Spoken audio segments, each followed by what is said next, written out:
Pekan ini sebanyak 1.861 pegawai honorer tenaga kesehatan mengikuti asesmen yang dilaksanakan oleh Dinas Kesehatan bekerja sama dengan Badan Kepegawaian Daerah Kukar. Bertempat di Sekretariat Komputer Assist, Kepala Dinas Kesehatan Kukar, Kuntijo menjelaskan tujuan dilaksanakannya asesmen ini diantaranya adalah untuk memenuhi formasi tenaga kesehatan yang dibutuhkan oleh masyarakat sekukar. Hal ini terkait dengan disparitas wilayah Kukar yang begitu luas serta mandat Bupati Kukar Rita Widiasari dengan gerakan Satu Bidan Satu Desa. Untuk kegiatan rekrutmen yang kami laksanakan ini bertujuan yang pertama adalah mengisi formasi pada lokasi-lokasi yang dibutuhkan oleh masyarakat, karena kita tahu Kabupaten Kutai Kartanegara ini disparitas geografis maupun lokasi sangat luas, sehingga dari hasil analisis jabatan dan ABK kita, beban kerja kita, itu perlu diisi tenaga-tenaga baik di puskesmas maupun puskesmas pembantu.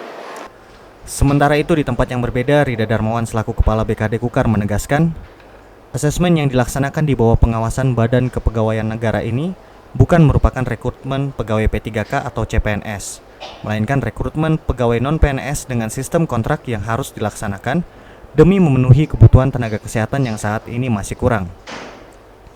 Keberadaan tenaga kerja, khususnya saat ini disebut dengan tenaga kerja harian yang ada di tenaga kesehatan ini sangat diperlukan, maka mau tidak mau memang kita harus melakukan rekrutmen untuk mengubah status mereka dari tenaga harian lepas menjadi tenaga kesehatan non PNS dengan kontrak kerja.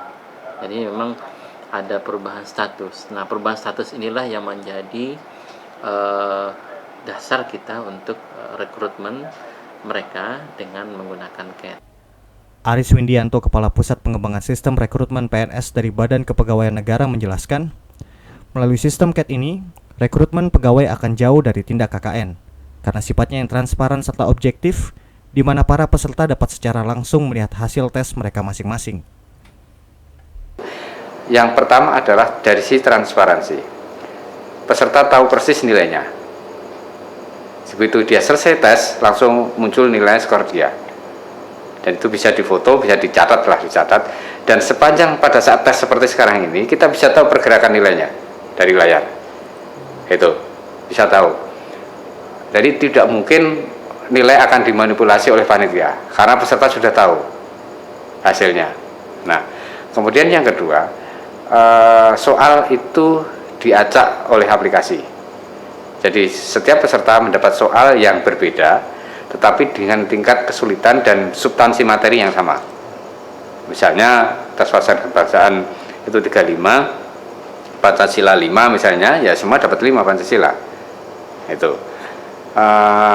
Kemudian dari sisi itu objektivitasnya, dan karena beda, itu tidak mungkin saling nyontek, dan masyarakat peserta tidak mungkin akan komplain terhadap kemungkinan manipulasi.